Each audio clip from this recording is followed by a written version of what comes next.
আমাকে মাঝি তোমার কথা বলেছিল জানো। আমি আমি নৌকা থেকে নামার সময় তোমার গান শুনেছিলাম, শুনে মুগ্ধ হয়েছিলাম। কি দরদ গো তোমার গলায়। সে আমার বড় মার দান গো। বড় মা? বড় মা কে গো? তারা মা গো, তারাপীঠের যিনি অধীশ্বরী সেই তারা মা, তাকেই আমি বড় মা বলে ডাকি। আপনি চলুন, আপনি আমাদের সঙ্গে তারাপীঠে চলুন। হ্যাঁ, ওখানে গিয়ে আপনি বিশ্রাম নেবেন। কিন্তু বাবা, আমার তো বিশ্রাম করার সময় নেই। যে কাজে এসেছি সেই কাজ সেরে এক্ষুনি আমাকে ফিরতে হবে। তাহলে তাহলে বরং আমরাই আপনাকে এগিয়ে দিই। সামনে কোনো গরুর গাড়ি পেলে তাতে আপনাকে তুলে দেবো। চলুন চলুন চলুন চলুন। হ্যাঁ, উঠুন উঠুন। জিনিস ওই জুতোটা আপনি পরুন। তা তুমি কোথায় থাকো গো বামাচরণ? আমি আমি তো সেই আটলা গায়ে থাকি, ওখানেই আমার ঘর। বাহ, তা ঘরে আর কি কি আছে গো তোমার? সে আমার ভরা ঘর, বাবা মা ভাই বোন। এমন ছেলে যদি আমার জামাই হতো গো। আজকালকার দিনে এমন গুণী ছেলে মেলাই তো ভার। চলুন। আচ্ছা, আপনার নামটা কি? আমার কেশব মুখুজ্জে। এই শোন না ঠাকুরদাস, তাহলে আমরা বরং ওনাকে গন্তব্যে পৌঁছে দিয়ে তারপর তারাপীঠ। না না, শোন শোন শোন, আমার না দেরি হয়ে যাচ্ছে, আমি বরং বাড়ির দিকে যাই। তোর যখন দেরি হয়ে যাচ্ছে তাহলে তুই তাই যা। আরে হ্যাঁ, আমার মাকে বলে দিস যে আমার ফিরতে দেরি হবে। ওনার ঝোলাটা দে। এই নি এই নি। আমি আসি ঠাকুরদাস, মাকে বলিস কিন্তু। চল চল চলো গো বাবা, চলো। সত্যি বাবা, মাঝে মাঝে শুধু ভাবি তুই মানুষ না ভগবান।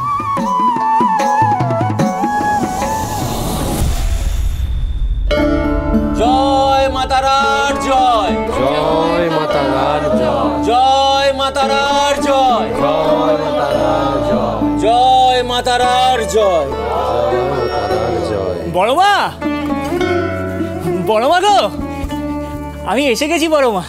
আমার আসতে একটু দেরি হলো গো বড় মা, তুমি কিছু মনে করো না কিন্তু মা। কি বাবা, তোর চেহারার এরকম অবস্থা কেন? আর তুই এখন এলি? সারাদিন কোথায় ঘুরে বেড়াচ্ছিলি? না গো, ঘুরে বেড়াবো কেন? তাহলে কি করছিলি? সে আর বলো না রানীমা, একজন ভালো মানুষ বড় বিপদে পড়েছিল গো।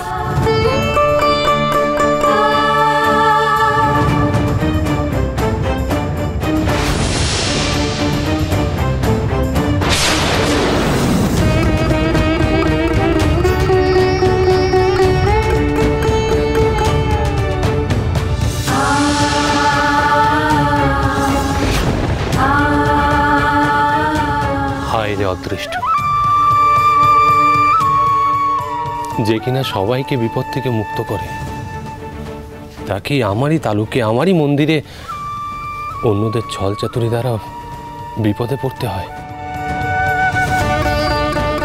ছোট কুমার, বাবা বাবা, আমি সব শুনেছি। তোমাকে বিপদে ফেলার ষড়যন্ত্রে নীলমাধবের আড়ালে কে ছিল সেটাও আজ করতে পারছি। সেসব কথা থাক না ছোট কুমার, যা হওয়ার তা তো হয়েই গেছে। তুমি কদিন এখানে ছিলে না, এখানটা বড় ফাঁকা ফাঁকা লাগতো গো। কি বলছো কি বাবা চরণ তুমি? সত্যি গো, সত্যি ছোট কুমার। এতদিন এখানে রানীমা একা আসতো, কতদিন তোমাদেরকে যুগলে দর্শন করিনি গো। যাক বাবা, আজ তো হলো, আমি খুব খুশি হয়েছি, খুব খুশি হয়েছি। আমার বড় মা খুব খুশি হয়েছে।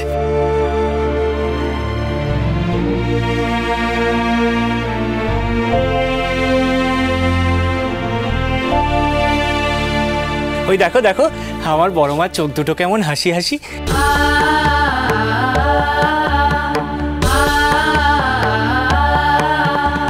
জয় মাতা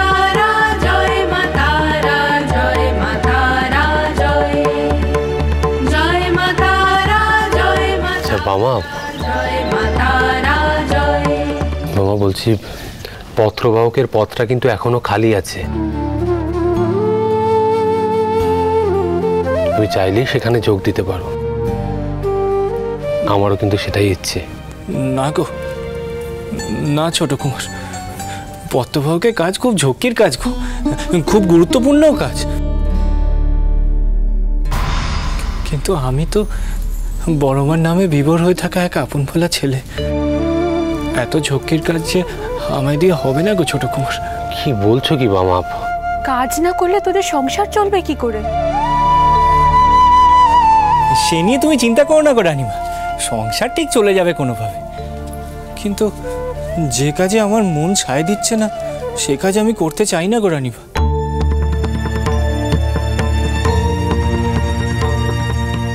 এমনিতেই আমার জন্য তোমাদের অনেক ক্ষতি হয়েছে। আমি চাই না যে আমার দ্বারা আর কোনো ক্ষতি হোক তোমাদের। বাবা, আমার কথাটা শুনো, আমার কথাটা একবার। না না ছোট কুমার, আমি এখন কিছু শুনতে পারবো না। যা খিদে পেয়েছে না, পেটে বড় জ্বালা গো। সকাল থেকে তো কোনো দানা পানি পড়েনি পেটে। হ্যাঁ, কেদার কাকা আমাকে একটু বড় মায়ের ভোগ পেশার দেবে গো। বামাচরণ,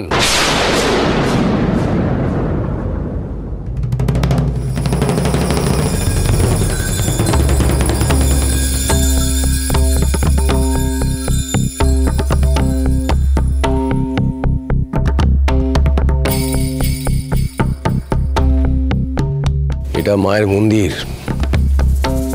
তোর বাড়ি নয় যে যখন ইচ্ছে তখন খেতে পাবি।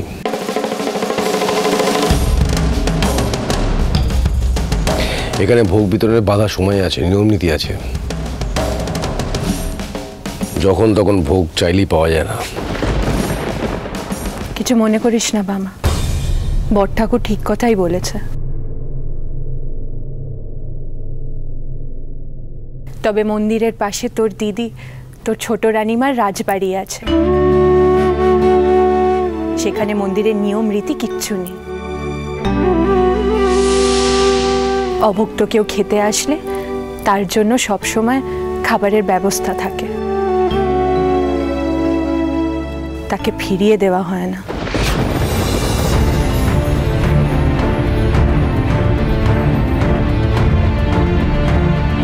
চলে আয় আমার সঙ্গে।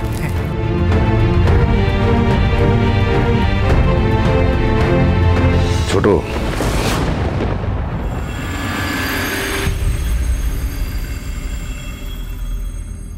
রাজবাড়ির ছোট রানী যে এই ধরনের আচরণ, চলনে বলনে মধ্যত্ব, এটা কি মানা যায়? দাদা তুমি কি বলছো আমি ঠিক বুঝে উঠতে পারছি না। বুঝে উঠতে পারছিস না নাকি বোঝার চেষ্টাটাই করছিস না? তোর স্ত্রী মানে ছোট রানী আমাকে অপমান করবে বলি বামাকে মহলে নিয়ে গেল খাওয়াতে। না না দাদা, এটা তোমার ভুল ধারণা। ভুল ধারণা নয়, কোনো ভুল ধারণা নয়। বামা ছোট রানীকে বশ করে রেখেছে। দাদা কি বলছো? বিশ্বাস কর, আমার কথা একবার বিশ্বাস কর। দেখ, এখনো সময় আছে। ছোট রানীকে সাবধান কর, শাসনে রাখ, নইলে ভবিষ্যতে তোকে পস্তাতে হবে। কাল তুই ছিলিস না, তুই জানিস না হয়তো, নীল মাধবকে মারার জন্য ছোট রানী বামার হাতে চাবুক তুলে দিয়েছিল। আমাকে তোয়াক্কা না করেই এই শাস্তির বিধান দিল। এটা কি বাড়াবাড়ি নয়? এ তো অনৈতিক, অন্যায়। দেখ, আমার কি মনে হয় জানিস তো, আমার মনে হয় এই বামার কারণেই ছোট রানী হিতাহিত জ্ঞান হারিয়ে ফেলেছে। দেখো দাদা, অন্নদা বামাকে শুধু ভাই নয়, নিজের সন্তানের মতো স্নেহ করে। আর আমার এখানে মনে হয়নি যে অন্নদা কোনো ভুল কাজ করেছে দাদা। দেখো দাদা, অন্নদা তো শুধু নাটোরের ছোট রানী নয়, ওই তারাপীঠ মন্দিরেরও রানী। তাই এই মন্দিরের ভালো মন্দ সবটা বিচার করে সিদ্ধান্ত নেওয়ার অধিকার ওর আছে। আর এই অধিকার আমি অন্নদাকে দিয়েছি।